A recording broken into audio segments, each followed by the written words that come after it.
Well, first of all, your life demonstrates your values.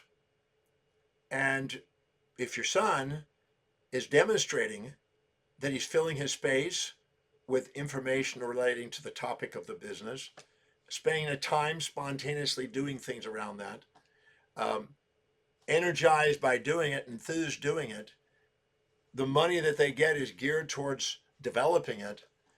Um, they automatically are very organized and ordered and disciplined and reliable in that area. They think about it, visualize it, affirm it, talk to other people about it. They're engaged in it. They're inspired by it. They have goals to do that. They're studying everything they can around it. There's an indication that it's something that's truly meaningful to them. If you do the value determination process and look at the hierarchy of values, if the highest value is around doing that, then you don't have to ask the question. It's kind of self-evident. And they already want to do it. They talk about it. They're dreaming about it. They're engaged in it. And they're willing to learn everything they can. They may have their own way of doing it and tweak it a bit, but they still want to do it. And I've seen this in doctors and the next generation of doctors. I've seen this in various trades. I've seen this also with women who are basically wanting to do whatever is inspiring to them in a business with their daughters or sons. So it's not really gender related.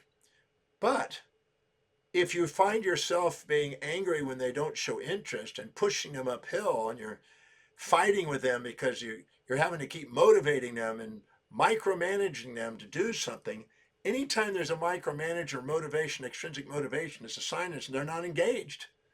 If they're not engaged in it, it's not their dream. When somebody really has a dream of doing something, they can't wait to do it.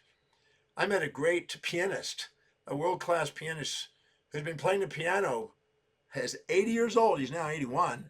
But 80 years old when I met him, had lunch and dinner with him. Started at age 3, was doing concert piano around the world at 9, playing for 77, almost 78 years. He's practiced 13 hours a day on average. That's what he said. His love is piano. It's self-evident. Your life demonstrates your values. Your life demonstrates what you're committed to. You know, if you looked at my life and put a drone over me and watched me every day, you'd see that I'm dedicated to teaching and researching and writing and traveling the world. You know, it's not hard to see that. If you look at the hours I put into it, you know, it's obvious. It's not something that's a have to. It's something you would love to do. So look at what the person's loving to do, and it tells you. If you don't find it's inspiring to them, don't put the pressure on them to force them to do it, because they may feel like they're letting it down and they're not inspired, and then you end up passing your business over to them and it flops because it's not inspiring to them. Find somebody that really would love to do the business. If all of a sudden they find out that somebody else is going to take that business and they say, don't you dare, it's mine, I'm grabbing this, and you see them active and taking command, then that's another story. But if you don't see that, and if you tell them, I'm thinking about selling the business, are you interested? If they have you hesitate, then it's not it. So life will demonstrate it. You don't have to ask really the question. If you have to ask the question, it's not it, because they would be demonstrating it. Their life would be demonstrating it.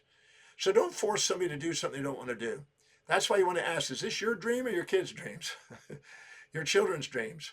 If it's not their dream, find out what their dream is. Now, if you have a big business and they have all kind of things that they thought about, and they go through they bang their head against a wall a few times and they go try and do something like that, and they just don't want to live in your shadows, and you can sense that they're not wanting to live in the shadows and they're kind of rejecting it temporarily, you might just keep on to your business, because that might turn and change over time. If they're floundering around and they're not clear about what they're doing and they're floundering, they may come back to it.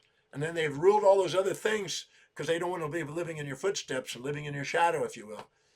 So that can happen sometime. If it is, just be patient and don't try to sell it too quick and just watch them.